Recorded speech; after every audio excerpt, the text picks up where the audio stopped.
I never expected my quiet life to involve an alien woman sneaking into my room at night.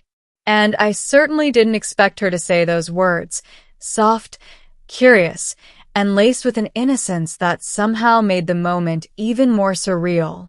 There are things I'm curious about, human, but before that night, before everything spiraled into interstellar danger and emotional chaos, my life was painfully ordinary. I worked night shifts at a research facility. Nothing crazy, just atmospheric readings and data logging in a lab that always smelled like metal and cold coffee. The only interesting thing about the job was the view. Our station sat near the mountains, isolated, dark, and perfect for monitoring cosmic anomalies. 2 weeks before she appeared, a meteor shower lit up the sky, except those weren't meteors.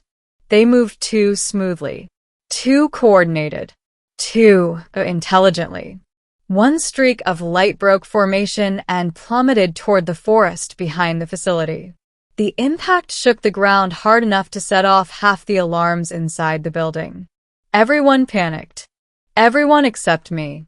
I don't know why, I just felt drawn to the crash site, like something was calling me. Maybe curiosity. Maybe instinct. Maybe fate. I slipped out after my shift ended, following the glow deep into the trees. As I approached, I heard movement, soft, hurried, frightened. Then I saw her. She lay half buried in the dirt beside a cracked metallic pod, like a moth trapped inside its cocoon. Silver hair spread across the ground like liquid moonlight. Her skin glowed faintly blue. Her ears were long and sharp. Her eyes, closed, glimmered beneath the lids with a soft bioluminescent glow. She was breathtaking and clearly injured. I crouched beside her, unsure if touching her would kill me or her, or both. As if sensing me, she whispered something in a language I couldn't understand, but her voice that trembled. She needed help. Against every logical thought, I scooped her up. She was shockingly light, and carried her to my cabin behind the research station. I hid her, cleaned her wounds, wrapped her in blankets, and waited. For 2 days, she slept. For 2 days, I wondered if I had made a terrible mistake. On the third night, she opened her eyes. They were luminous, shifting shades of blue and violet, swirling like galaxies. She sat up slowly, studying me with an expression both wary and curious. "Human," she murmured. "You speak English?" I asked, stunned. She touched her throat, then her temple. "Adaptive translation," she explained. "I learn quickly." She looked around the small room. "You helped me." "I mean, someone had to." "No," she said softly. "No one had to." She bowed her head, a gesture that looked ceremonial. "I am Lyrala," she said. "Maid of the High Solaris Court." "Maid," I repeated. "Caretaker. Healer. Diplomat. Servant of peace." I swallowed. "And you are?" "Evan," I said. "Just Evan." Her head tilted slightly, as if analyzing the simplicity of my existence. She stayed hidden in my cabin for days after, recovering slowly. She asked questions constantly about Earth, technology, food, even weather. She was innocent in some ways, brilliant in others. She had a strange fascination with human items, especially the washing machine. "This spinning box," she said, watching it intensely. "It is hypnotic." "You mean the laundry?" "Yes, hypnotic." I laughed, and she looked offended for half a second before smiling shyly. There was something strangely gentle about her. Calming, comforting. But all of that led to the night everything changed. It was shortly past midnight. I had been asleep only an hour when I felt movement at the foot of my bed. Something shifted. Quiet, soft, like a cat. I opened my eyes. Lyrala was standing there, clad in a silk-like garment she had woven herself from alien fabric scraps left in her pod. Her eyes glowed faintly in the dark. Lyrala? What are you doing in my room?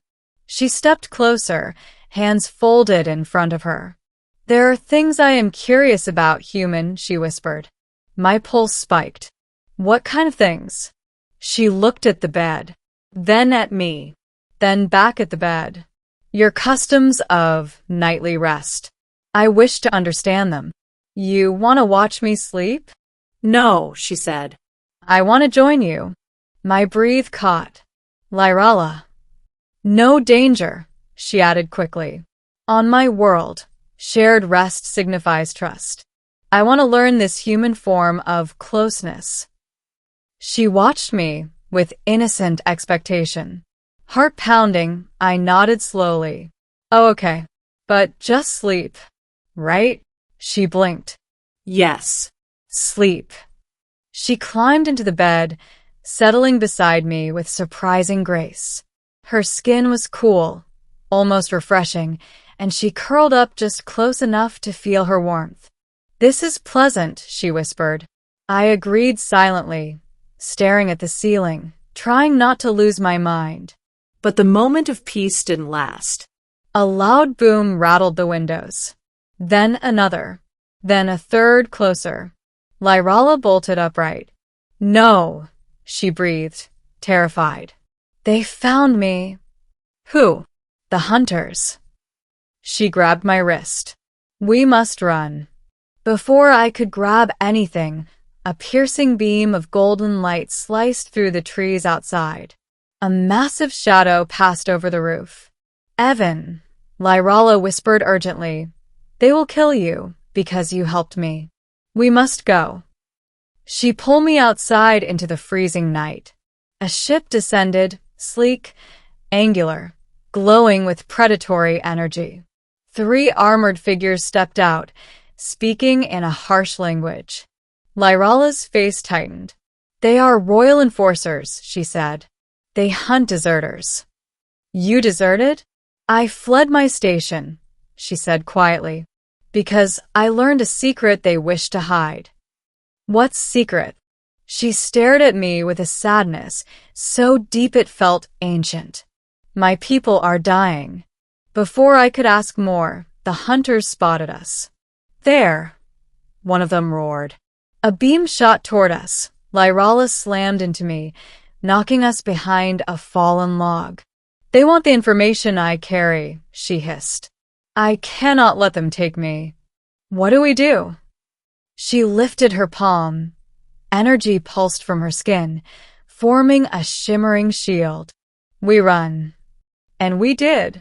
Through the trees, across the dark field, past my research facility, where alarms blared as sensors detected the alien presence. Lyrala's shield deflected several blasts, but each hit drained her strength. Eventually, she staggered. I caught her before she fell. Evan, she breathed weakly. I cannot sustain this. You must leave me.